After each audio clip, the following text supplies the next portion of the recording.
हम तो 100% मानते हैं, हम तो 100% मानते हैं अपनी पत्नी की बात। फिर इसलिए तो यहाँ बैठे हैं। गुरुजी पूछ लो। हाँ। बोलो। गुरुजी कहना चाह रहे हैं कि मेरी सास जो अपनी पत्नी की बात मानेगा वो सुखी रहेगा। बिहार के रहने वाले हैं, लेकिन मेरे हस्बैंड है ना 3-4 व्यापार कर रहे हैं, लेकिन उनको कोई व्यापार में सफलता नहीं है। क्या क्या करते हैं 4 में? जैसे बर्तन का भी करते हैं, LIC का भी करते हैं, मसाला का भी व्यापार करते हैं। और चौथा? चौथा है चक्की है तो उसमें पीस उस देते हैं आटा उटा। आटा पीसते हैं कि गेहूं? हाँ गेहूं आटा सब वही, गेहूं पीसते हैं, मसाला भी। तो 4 कर रहे हैं तो 4, अब 4 कैसे 4 कर पाएगा कोई? या तो ठीक से गेहूं ही पीस पाएगा, या तो मसाला बना पाएगा, या तो बीमा का एजेंट बन पाएगा, या बर्तन ही बेच पाएगा। उनसे बोलो एक पकड़ो, एक साधे एक नाव में सवार होगे तो पार लग जाओगे, 17 में पांव रखोगे डूब जाओगे।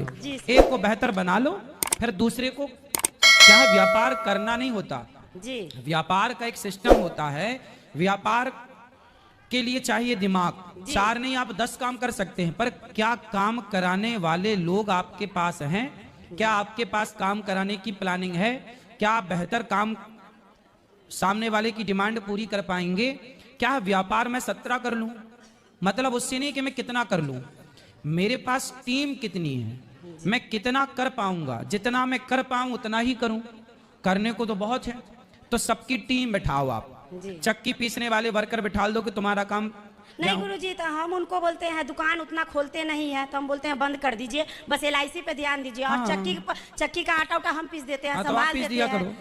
तो वही हम संभाल देते हैं। तो वो आपसे नहीं करवाते काम? नहीं, हम कर देते हैं, घर में सिलाई भी करते हैं। तो घर के काम आप संभाल लिया करो, बाहर का काम परमेश्वर संभाल लिया करेंगे। हो गई बात। और उतना ही करो जितना कर पाओ, उतना ही संभालो जितना संभाल पाओ, है ना। और लोगों को वर्कर बढ़ाओ, फिर लोगों को एक टीम बनाओ कि भाई ये तुम्हारा काम है, ये काम, उसका पूरा एक मैनेजर बनाओ, सब चीजें प्रॉपर करो तो काम होता है। यूं नहीं कि थोड़ा ये कर लो, थोड़ा वो कर लो, थोड़ा वो, तो इसमें ना घर का ही रहा ना घाट के। चलो उनसे बोलना कि प्रॉपर प्लानिंग से करो। वही उनको बोलते हैं बार बार कि एक बिजनेस करिए। हाँ, आप सुनते नहीं है, कभी कोई ये करते कभी ये करते हैं। पत्नियों की बात माननी चाहिए, पति लोग पता नहीं क्यों नहीं मानते, नहीं सुनते हैं। कहते हैं कि 2 घंटा वो कर लेंगे, 2 घंटा वो कर लेंगे, 2 घंटा वो कर लेंगे। 2 घंटा वो, 2 घंटा वो, 2 घंटा वो, 2 घंटा वो, 4 दूनी 8 घंटा। हमको पसंद ही नहीं आता है। आपको कौन पति पसंद नहीं है? नहीं वो ठीक है, उनका काम पसंद नहीं आता है। चलो अच्छा, अब आएगा। पति को बोलना कि जैसा हमने बोला वैसी करे प्लानिंग से। आप अच्छी हो मेरी माँ, पति को समझाया करो। पति पता नहीं क्यों नहीं सुनते आपकी बात, आप तो बढ़िया प्लानिंग करके दे रही हो। हाँ गुरुजी, पत्नियां अच्छी प्लानिंग करती हैं, है ना, पतियों से। अब पति मानते ही नहीं, बुद्धू राम। हम तो 100% मानते हैं, हम तो 100% मानते हैं अपनी पत्नी की बात।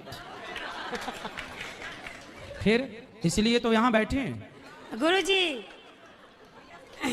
पूछ लो। हाँ। बोलो। गुरुजी कहना चाह रहे हैं कि मेरी सास जो अपनी पत्नी की बात मानेगा वो सुखी रहेगा। सिंपल सूत्र है। पत्नियां हमेशा पति की भलाई चाहती हैं, तो वो भलाई, आपके दोस्त आपकी इतनी भलाई नहीं चाहेंगे, आपका समाज, आपके रिश्तेदार भी आपकी इतनी भलाई नहीं चाहेंगे जितनी भलाई आपकी पत्नी चाहेगी। तो स्वाभाविक है कि पत्नी का समर्पण पति के लिए ऑलरेडी है, तो स्वाभाविक वो जो सही सलाह देगी वो आपके हित में देगी। सिंपल है।